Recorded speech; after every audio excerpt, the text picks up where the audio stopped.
Scrolls of the Guided Youth, the Seventh, Khartoum, an Undying Victor. Long prior to the dawn of the common world, the scrolls once recorded a competition, one unlike any other. Amid this era came birth of the gifted minds alongside their unique talents, mortals possessing strengths beyond what the lesser beings are capable of, powers unimaginable during their era, speed, strength, thought. They had it all, with the prize of a disarranged mind. Eventually, these gifted minds would find themselves shunned by the societies they were raised in, driven by the fear of existing beside gods. Yet soon, these mortals would find themselves invited to a contest of the ages. The judges of Duragos observed from afar, discovering each and everyone's potential.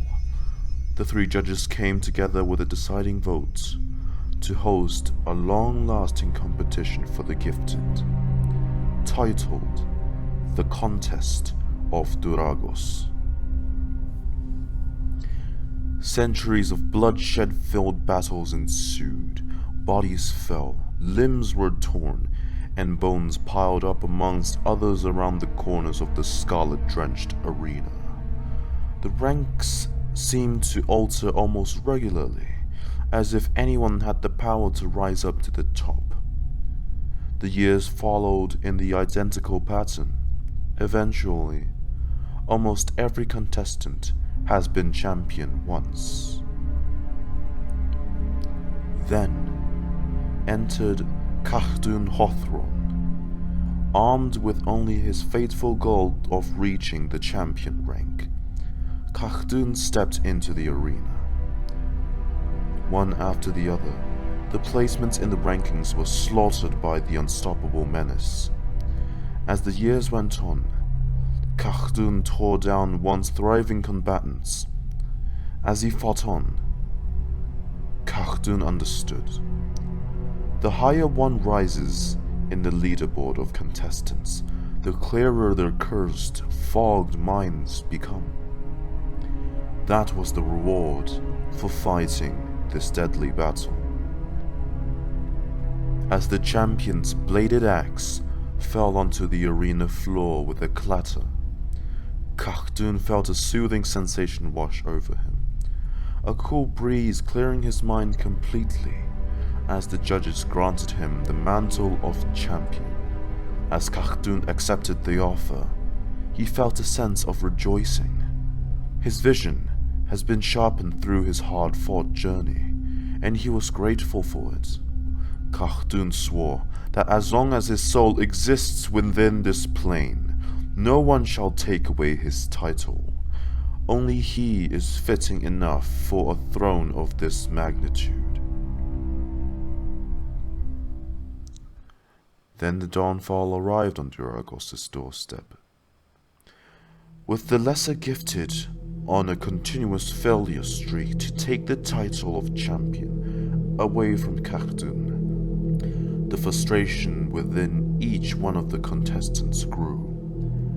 A mass was formed under the ruling of the previous champion in hopes to trample Khartoum and the judges in one swoop. The defense for the Church of Duragos was simply not enough for a swarm of ravaging monsters lusting for revenge. Gathered around the throne room, the three judges stood around Khartoum as he sat, awaiting on his velvet-lined seat. The end has almost arrived, rightful one. We have little time to spare, voiced the cry-free of the three judges. As our tale comes to a close, we offer you one last wish. Any request within our power will be probable, spoke Azak. Hurry, rightful one. Make haste with your decision, uttered the last judge, Cian. Khartoum, situated in this glory, thought deeply. Power. He's gained enough to last through lifetimes. Wealth. What will he waste it on? He has all the wealth he needed from being the champion of the mightiest competition in existence. Immortality? Immortality. Khartoum pondered. That is out of our capabilities, rightful one, Cian stated. As they conversed, the chains to the great doors of the church rattled with force from the opposing side. Then, Khartoum breathed. Immortalize my legacy instead. Make way for me to seek out my greatness once more, no matter how many lifetimes I have to journey through, how many millenniums it shall take. Time does not concern me. Silence followed, only broken by the grand door chains snapping one after the other. Very well, the three judges said in unison. We shall await the day where we reunite, rightful one. As the final lock to the grand doors of the church broke open.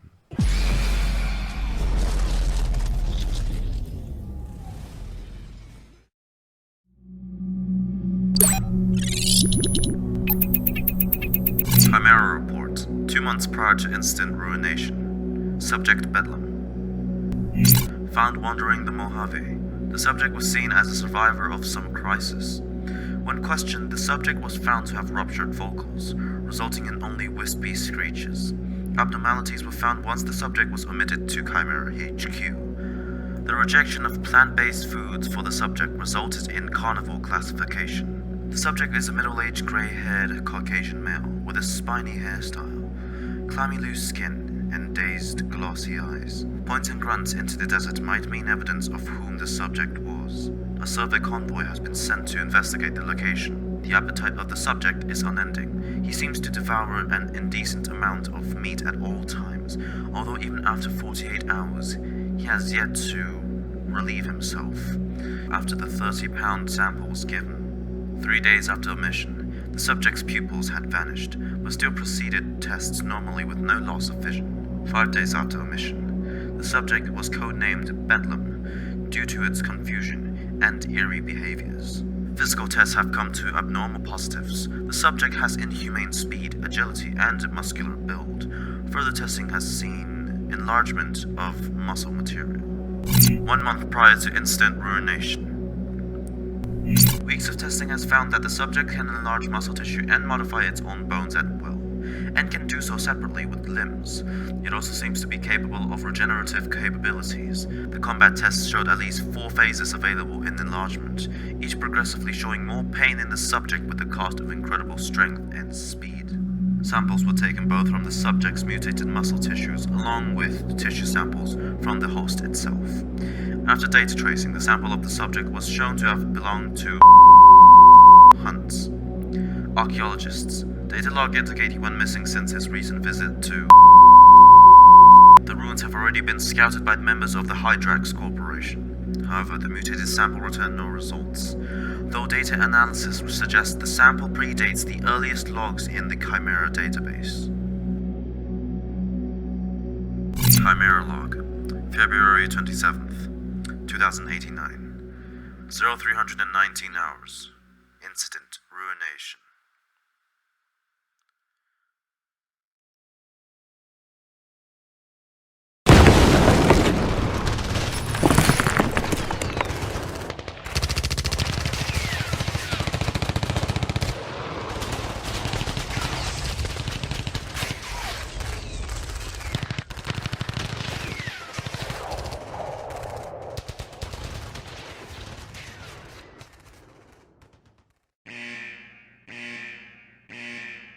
System security breaches fried all containment circuitry. All sectors report to main hall immediately. What the hell is happening? Who are those people? You think I have any clue? They just busted in out of nowhere, catching us off guard like that. How'd they know? We kept this entire operation anonymous. Kyle, this ain't no casual cycle break-in. This was an organized assault on the Chimera. Haven't you heard? All our headquarters worldwide have been breached. Tokyo, Munich, Venice, Vladivostok. All of them. Dear God. Are the lead researchers there safe? Dr. Tamotsu, Aigo, Klaus, Aurora. Have they been evacuated? We don't know. We lost contact with the minute into the attack. Jesus. Oh no! Wait! Subject 13! Bedlam! Who has checked its security? Oh Christ!